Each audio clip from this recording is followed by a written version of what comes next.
नमस्कार दोस्तों, मैं पारस मणि चौहान अपने यूट्यूब चैनल उज्ज्वल क्लासेज आरटीपी में आपका स्वागत करता हूं। तो आज हम पढ़ने वाले हैं क्लास 12th का सब्जेक्ट मैथ्स और हम लोग एक्सरसाइज 1.3 तक पहुंच गए हैं और आज हम लोग क्वेश्चन नंबर 6 पढ़ेंगे, ठीक है। और आपको पता ही है कि हम लोग एनसीईआरटी की बुक को सॉल्व करते हैं। तो चलिए एनसीईआरटी के बुक का क्वेश्चन नंबर 6 आज हम लोग देखेंगे। लिखा है सवाल, सिद्ध कीजिए कि एफ सच डेट और एक फलन है एफ किस सेट से किस में है -1 to 1 close interval -1 to 1 related to R. यानी कि यह एक फलन है जो -1 और 1 बंद अंतराल -1 से 1 और वास्तविक संख्याओं के बीच में एक फलन है और f(x) बराबर है x/x + 2, ठीक है ना। कह रहा है कि यह एकाएकी है। तो चलिए क्वेश्चन नंबर हम लोग देखते हैं, सॉल्यूशन 6 देखते हैं। आपको दिया क्या है, दिया है आपको एक फलन दिया है। फलन क्या दिया है, एफ सच डेट -1 और 1 related to R. Such that कैसा दिया है, f(x) बराबर दिया है, f(x) बराबर दिया है x/x + 2। ये आपको फलन दे रखा है। अब आपको इसको एकाएकी सिद्ध करना है, प्रूफ करना है कि यह एकाएकी है। तो एकाएकी सिद्ध करने के लिए हम लोग क्या करते हैं, हम लोग पहले प्रतिबिंब को बराबर मानते हैं और फिर दिखा देते हैं कि एलिमेंट भी क्या है, बराबर है। तो चलिए देखते हैं। लेट माना f(x1) बराबर f(x2), यानी कि दो हमने एलिमेंट लिया। तो हम दो एलिमेंट लेते हैं, x1 और x2। x1 और x2 दो एलिमेंट लेते हैं, उनके इमेज को बराबर मानते हैं, प्रतिबिंब बराबर हमने माना है। अब हम यह दिखा देंगे कि वह एलिमेंट भी बराबर है, ठीक है।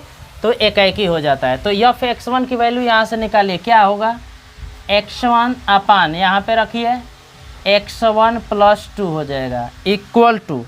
अब आगे रखिए और देखिए कि क्या आता है। इसमें रखिए भाई x2 रखिए, तो x2 अपान x2 प्लस क्या हो जाएगा 2, ठीक है ना। अब क्रॉस मल्टीप्लाई कीजिए, इसका इसमें गुणा कीजिए तो x1 x2, ठीक है। ये गुणा करेंगे तो 2x1, इसका इसमें गुणा करेंगे तो x1 x2 और +2 x2। इससे ये कैंसिल हो जाएगा। अब ये हो जाएगा 2x1 + 2 x2, ये कैंसिल हो जाएगा, x1 = x2।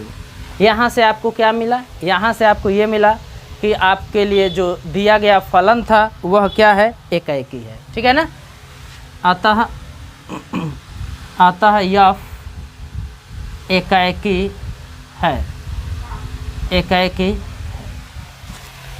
तो आपसे एक सवाल पूछा था तो ये कंप्लीट हो गया। अब आपसे ये पूछा है कि इसका इन्वर्स भी ज्ञात कीजिए, ठीक है ना। तो अब इसका इन्वर्स ज्ञात करते हैं। कैसे ज्ञात करेंगे, देखिए।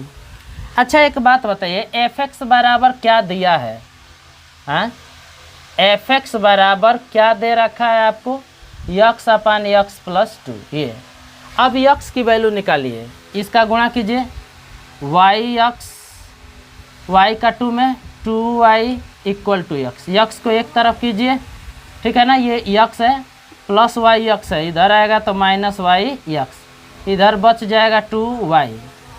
अब आप क्या कीजिए कि x कामन कर लीजिए, x कामन हो जाएगा तो यहाँ से बचेगा 1 माइनस यहाँ से बचेगा y = 2y।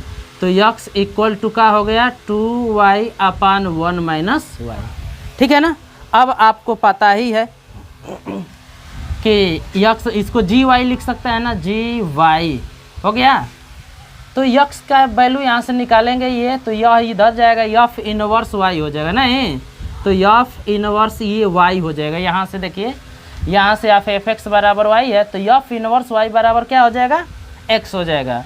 तो यहाँ से आप लिख सकते हैं जैसे y बराबर fx है ना, यहाँ से आप x बराबर क्या लिख सकते हैं, f इनवर्स क्या लिख सकते हैं, y लिख सकते हैं।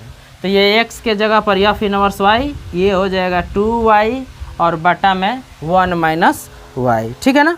तो ये आपने निकाल दिया, ठीक है ना।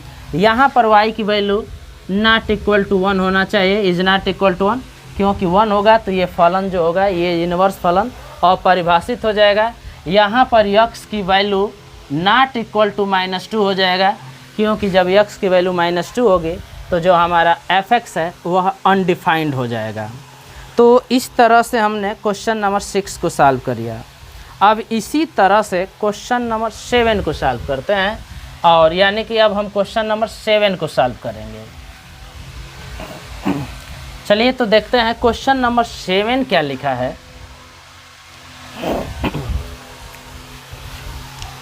बिल्कुल सेम वैसे ही है, एक फलन है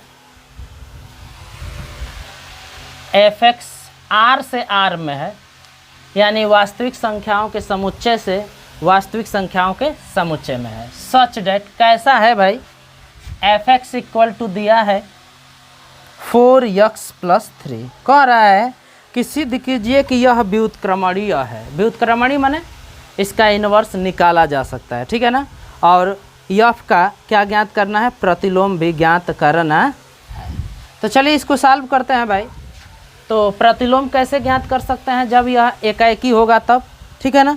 जब यह एकाएकी होगा तो हम इसका इनवर्स ज्ञात कर सकते हैं, और क्या होना चाहिए, आच्छादक होना चाहिए, और एकाएकी और आच्छादक होगा तब जाकर हम इसका इनवर्स निकाल सकते हैं। तो पहले एकाएकी देखेंगे, ठीक है ना। चलिए देखते हैं। f(x1) बराबर हम f(x2) मान लेते हैं। f(x1) की वैल्यू यहाँ से निकालिए 4x1 + 3, f(x2) की वैल्यू 4x2 + 3, ये 3 से 3 ख़त्म, 4x1 इक्वल टू 4x2, 4 से 4 ख़त्म, x1 इक्वल टू x2, यानी कि हमारा जो दिया गया फलन है वो क्या है, एकाएकी है, ठीक है। अतः f क्या है, एकाएकी है, f एकाएकी है। अब हम आच्छादक सिद्ध करेंगे भाई। तो चलिए आच्छादक सिद्ध करते हैं। मान लीजिए, माना y इक्वल टू, इस वैल्यू को y मान लीजिए, y इक्वल टू क्या है भाई, 4x + 3 है। अब यहाँ से x की वैल्यू निकाल लीजिए, तो x की वैल्यू आएगा, ये इधर आ जाएगा y - 3/4, यानी कि यहाँ से क्या आपको पता चला है कि y का प्रत्येक अवयव किसी न किसी अवयव का क्या है, प्रतिबिंब है, ठीक है ना। तो यहाँ से हम लिख सकते हैं सहपरांत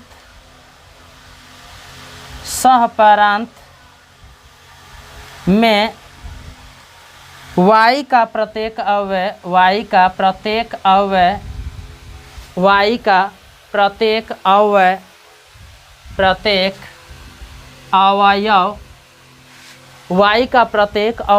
क्या है, किसी न किसी अवयव का प्रतिबिंब है।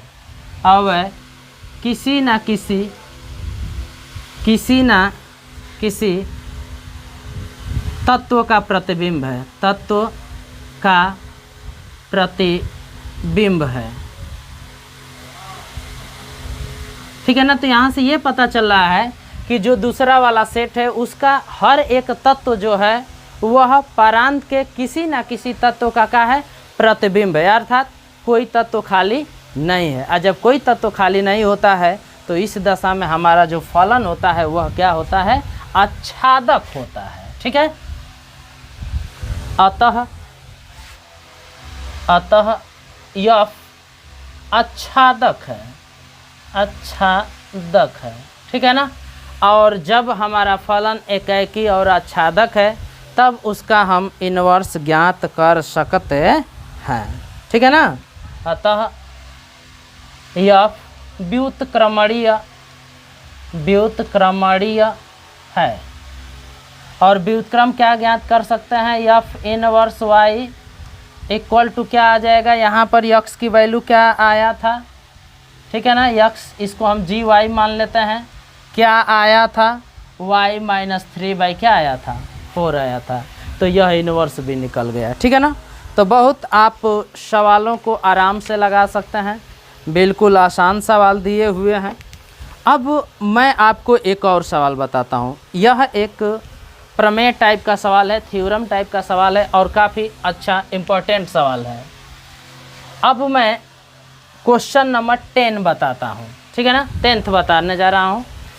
10वां सवाल मैं आपको बताने जा रहा हूँ और आपके लिए 8वां सवाल 9वां सवाल मैं छोड़ रहा हूँ आपके एक्सरसाइज के लिए। और मैं अब आपको बताने जा रहा हूँ 10वां सवाल बताने जा रहा हूँ। देखिए लिखा क्या है कि मान लीजिए f x related to x एक व्युत्क्रमणीय अवयव है। ठीक है ना, f such that x related to y क्या है, एक व्युत्क्रमणीय अवयव है, व्युत्क्रमणीय अवयव है। ठीक है, तो आपको सिद्ध करना है कि यफ का प्रतिलोम क्या होगा, अद्वितीय होगा। यानी यफ का जो इन्वर्स आप निकालेंगे वह अद्वितीय होगा, एक से ज़्यादा नहीं होगा। ठीक है ना। अच्छा एक बात बताइए, जब f such that x related to y एक व्युत्क्रमणीय अवयव है तो यफ जो है वह एकाएकी होगा और क्या होगा, आच्छादक होगा। अतः यफ एकाएकी एवं आच्छादक होगा।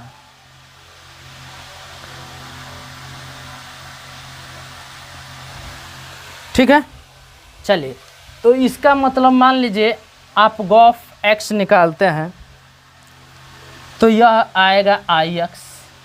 ठीक है, और एफ ओ जी वाई निकालते हैं तो ये मान लेते हैं क्या आता है, वाई निकालते हैं। ठीक है ना, ये आपने डिफिनीशन में पढ़ा है कि व्युत्क्रमणीय अवयव क्या होता है, ये आपने पढ़ चुका है। व्युत्क्रमणीय अवयव की यह कंडीशन होती है, डिफिनेशन होती है।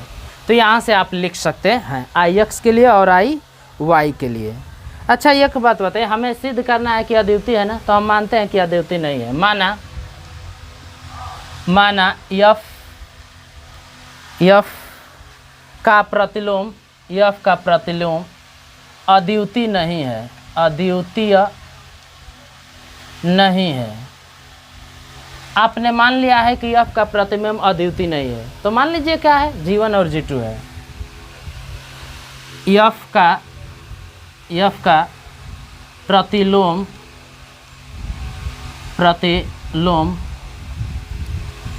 अद्वितीय नहीं है। आपने मान लिया है कि यफ का जो प्रतिलोम है वह अद्वितीय नहीं है। यफ का प्रतिलोम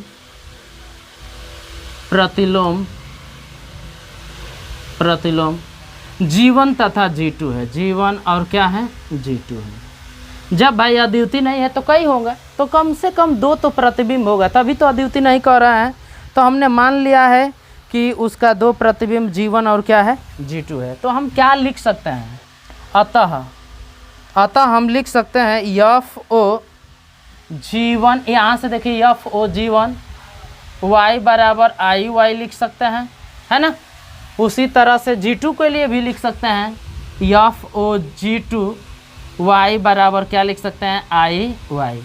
आप देख रहे हैं कि राइट हैंड साइड का है, इक्वल है। ठीक है ना, तो इसलिए हम क्या करेंगे, लेफ्ट हैंड साइड को भी हम क्या करेंगे, इक्वल कर देंगे। ठीक है ना, तो आई वाई और आई वाई ये बराबर है, तो इसका मतलब ये भी बराबर आना चाहिए। तो इसका मतलब यफ ओ G1 वाई बराबर यफ ओ G2 वाई। भाई जब इमेज बराबर होता है तो प्रतिबिंब बराबर होता है। ठीक है ना। अब यहाँ से आप क्या लिख सकते हैं, यहाँ से आप लिख सकते हैं कि G1 वाई बराबर ये लिख सकते हैं G2 वाई लिख सकते हैं। इसका मतलब क्या है, G1 वाई बराबर G2 वाई है, तो इसका मतलब लिख सकते हैं कि G1 बराबर क्या है, G2 है। ठीक है ना, यानी कि अतः ये दोनों फलन बराबर आ गए, G1 और G2 दोनों बराबर आ गए, अर्थात यफ के का है जो फलन है वो क्या है, अद्वितीय। अतः यफ का प्रतिलोम क्या है भाई, अद्वितीय अद्वितीय है।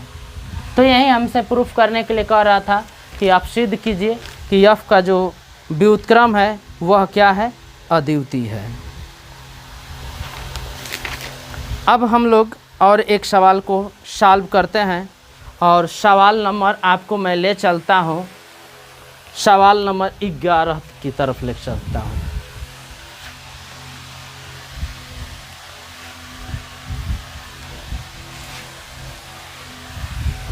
सवाल नंबर 11 क्या कह रहा है,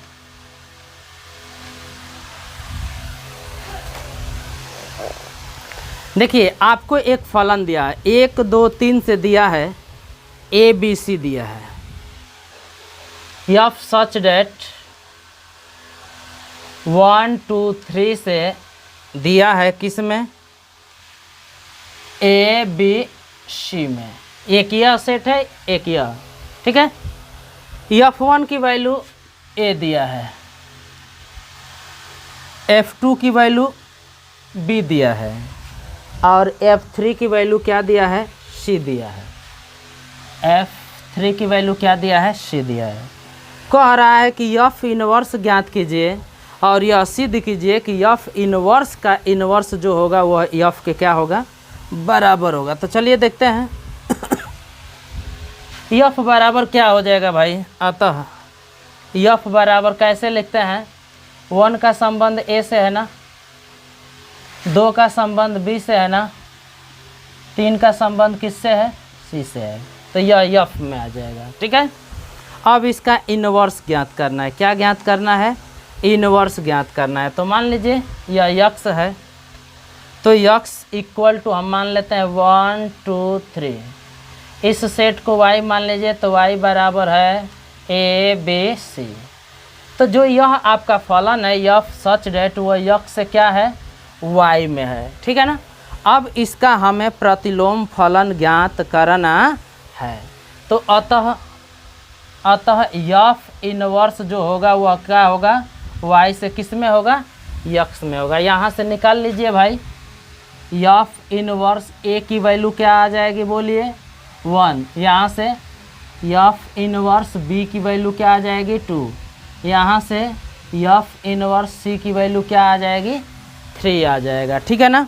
तो F इनवर्स बराबर आप लिख लीजिए क्या हो जाएगा भाई, F इनवर्स बराबर क्या, बोलिए, a का संबंध 1 से आया ना, b का संबंध 2 से आया ना, और c का संबंध किससे आया, 3 से आया। तो ये आपने F इनवर्स ज्ञात कर लिया।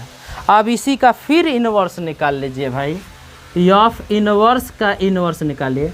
तो फिर इन एलिमेंटों को आप उलट देंगे, ठीक है ना, द्वितीय घटक को प्रथम घटक बना देंगे। तो बना दीजिए आप 1a 2b और 3c।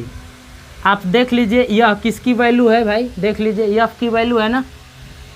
तो आपने देखा F इनवर्स का इनवर्स खुद किसके बराबर आ गया, F के बराबर आ गया। अब आगे हम लोग चलते हैं और क्वेश्चन नंबर हम लोग 12 को सॉल्व करते हैं। 12 जो है वह क्वेश्चन नंबर काफ़ी इम्पोर्टेंट सवाल है। 12 नंबर का सवाल हम लोग पढ़ते हैं और 12 नंबर का सवाल देख लीजिए। मान लीजिए कि F such that x related to y एक व्युत्क्रमणीय फलन है। तो जब व्युत्क्रमणीय फलन है तो यह क्या होगा, एकाएकी और आच्छादक होगा, ठीक है ना। तो F such that x related to y क्या है भाई, व्युत्क्रमणीय है। अतः यह एकाएकी होगा,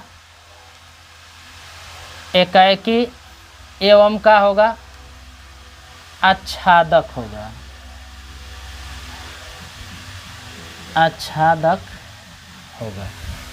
तो यह एकाएकी और आच्छादक होगा। अब आगे क्या कह रहा है, तो सिद्ध कीजिए कि F इनवर्स का प्रतिलोम F है, अर्थात F इनवर्स इनवर्स बराबर F। तो बिल्कुल जो अभी हम लोगों ने सॉल्व किया है उसी को थ्योरम के रूप में दे दिया है और वह एक सवाल के रूप में दिया था, अब यहाँ पर थ्योरम के रूप में दिया है, ठीक है ना। तो चलिए देखते हैं आगे क्या है। मान लेते हैं G जो है सच डेट वह y से x में एक संबंध होगा, ठीक है ना। तो चूंकि यह एकाएकी और आच्छादक है तो जी यह भी क्या होगा भाई, एकाएकी होगा, व्युत्क्रमणीय है ना, तो एकाएकी होगा और क्या होगा, आच्छादक होगा, आच्छादक होगा। तो एक बात बताइए, जब एकाएकी और आच्छादक होगा तो आपने क्या पढ़ा है, आपने ये पढ़ा है कि जी ओ एफ की वैल्यू जो होगी वह क्या होगा, आइडेंटिटी होगा, और एफ ओ जी वाई की वैल्यू भी क्या होगा, आइडेंटिटी मैपिंग होगी। तभी हम उनको क्या कह सकते हैं, व्युत्क्रमणीय कह सकते हैं। चलिए, इसका मतलब कि ये जो एफ का इनवर्स है वह क्या है, जी के बराबर है। नहीं, हमने जी को क्या माना है, जी को हम एफ का व्युत्क्रम माना है, इनवर्स माना है। चलिए अब हम लोग निकालते हैं भाई एफ इनवर्स ओ, एफ इनवर्स का इनवर्स निकालते हैं तो ये क्या हो जाएगा, आई हो जाएगा। अब आगे इसमें करेंगे तो क्या आ रहा है बताइए, एफ से ऑपरेट कर दीजिए, दोनों तरफ एफ से ऑपरेट कीजिए, एफ इनवर्स ओ, एफ इनवर्स, ठीक है, एफ इनवर्स का इनवर्स बराबर एफ ओ आई। देखिए हमने क्या किया है, देखिए यह एफ इनवर्स हमने लिखा, ओ एफ इनवर्स का इनवर्स हमने आई लिया। अब एफ से हम लोगों ने ऑपरेट कर दिया, तो एफ को एफ इनवर्स में ऑपरेट कीजिए, देखिए क्या आता है, इसको यहाँ पे ऑपरेट कीजिए, f o f inverse operate हो गया। अब उसको उधर ऑपरेट कीजिए, वो है तो एफ इनवर्स का इनवर्स। आपको पता है कि आइडेंटिटी मैपिंग का किसी भी में ऑपरेट करते हैं तो आपको क्या आता है, एफ ही आता है। अब एक बात बताइए, एफ को एफ इनवर्स में ऑपरेट करेंगे तो क्या आएगा, आई आएगा, आई ओ एफ इनवर्स का इनवर्स इक्वल टू एफ। ये आइडेंटिटी मैपिंग है, तो आइडेंटिटी मैपिंग का किसी भी फलन में आप ऑपरेट करते हैं तो आइडेंटिटी मैपिंग समाप्त हो जाती है, वही फलन आता है। तो अतः एफ इनवर्स का इनवर्स जो होगा वह किसके बराबर हो जाएगा, एफ के बराबर हो जाएगा। तो इस तरह से हम लोगों ने क्वेश्चन नंबर 12 को भी सॉल्व कर लिया। अब इसके बाद नहीं, माफ़ कीजिए, क्वेश्चन नंबर हम लोगों ने ये सॉल्व किया है, 12 ही सॉल्व किया है, ठीक है ना। इसके बाद अब हम लोग क्वेश्चन नंबर सॉल्व करते हैं 13, जो कि क्या है, ऑप्शनल है। तो 13 सवाल जब ऑप्शनल है तो भाई जल्दी से सॉल्व भी कर दिया जाए, क्या दिक्कत है। तो 13 देख लीजिए, 13 कह रहा है कि f such that R related to R और एफ एक्स बराबर है 3 माइनस एक्स क्यूब का 1/3। कह रहा है कि एफ ओ एफ एक्स बराबर है, एफ ओ एफ एक्स बराबर किसके है, तो निकाल लेते हैं हम लोग एफ ओ एफ एक्स, ठीक है ना। तो ये लिख सकते हैं एफ एक्स की वैल्यू ये है ही है, निकाल लीजिए एफ एक्स, ठीक है। अब यह एफ एक्स, इसको पूरा यक्स मानिए, अब यक्स के जगह पर यह लिख दिया जाएगा पूरा का पूरा। तो आप क्या करेंगे, पूरा का पूरा आप यक्स के जगह पर रख देंगे। तो देखिए क्या आता है भाई, रखिए, ये 3 है तो 3, अब ये पूरा यक्स का काम करेगा, तो रखिए 3 माइनस यक्स क्यूब का 1/3, इसका पावर 3 है ना ये, और पूरे का पावर क्या है भाई, 1/3 है। तो ये देखिए 3 से 3 कैंसिल हो जाएगा। अब ये बच गया 3 माइनस 3 प्लस एक्स, ठीक है, ये बच जाएगा। और जब ये बच गया और पूरे का पावर क्या है भाई, 1/3 है, ठीक है ना। पूरे देख लेते हैं फिर से, ये पूरा यक्स का काम करेगा भाई। तो अब यक्स के जगह पर हम यह रख देंगे, तो 3 माइनस यक्स के जगह पर यह रखिए 3 माइनस यक्स क्यूब 1/3, ये तो यक्स के जगह पर है, इसका पावर 3 है तो इसका पावर 3, और फिर पूरे का पावर पूरे का पावर 3 होगा। ये 3 से 3 कैंसिल हो जाएगा, माइनस का मल्टीप्लाई कीजिए 3 - 3 प्लस यक्स क्यूब, और इसका पावर है क्या 1/3 है, 1/3 ये कैंसिल हो जाएगा, और 3 से 3 कैंसिल, तो क्या आ गया यक्स। यानी कि आपका ऑप्शन यानी कि विकल्प सी सही होगा। तो विकल्प आप सी सही कर लीजिएगा। इसी तरह से क्वेश्चन नंबर 14 देख लेते हैं, वो भी एक छोटा सा सवाल है। क्वेश्चन नंबर 14 देखते हैं। क्वेश्चन नंबर 14 दिया है कि f(x) बराबर है 4x अपान 3x प्लस 4। ये कह रहा है f का प्रतिलोम है। तो चलिए x की वैल्यू निकाल लीजिए, इसको y मान लीजिए। रखिए भाई 4x बराबर ये हो जाएगा 3xy प्लस 4y। x को एक तरफ कीजिए, इधर कीजिए, 4x माइनस 3xy बराबर 4y। यह x कामन कीजिए तो क्या आ जाएगा 4 - 3y equal to 4y। x equal to क्या हो जाएगा 4y अपान 4 - 3y। तो x बराबर ही क्या होता है f इनवर्स y। तो यानी कि प्रतिलोम आपका आ गया 4y बटा में 4 - 3y, यानी कि आपका ऑप्शन बी सही है। विकल्प क्या है बी सही है। तो इस तरह से हम लोगों ने आज एक्सरसाइज 1.3 के जो भी शेष सवाल थे उनको हम लोगों ने सॉल्व किया काफ़ी अच्छी तरह से, ठीक है ना। तो हमारे YouTube चैनल उज्ज्वल क्लासेज RTP को आप अपने दोस्तों में अधिक से अधिक शेयर करें, इसे सब्सक्राइब करें और हमारे वीडियो को लाइक करें, कमेंट करना बिल्कुल ना भूलें और सब्सक्राइब ज़्यादा से ज़्यादा करें। इन्हीं सभी शब्दों के साथ आज के लिए बस इतना ही। नमस्कार, धन्यवाद।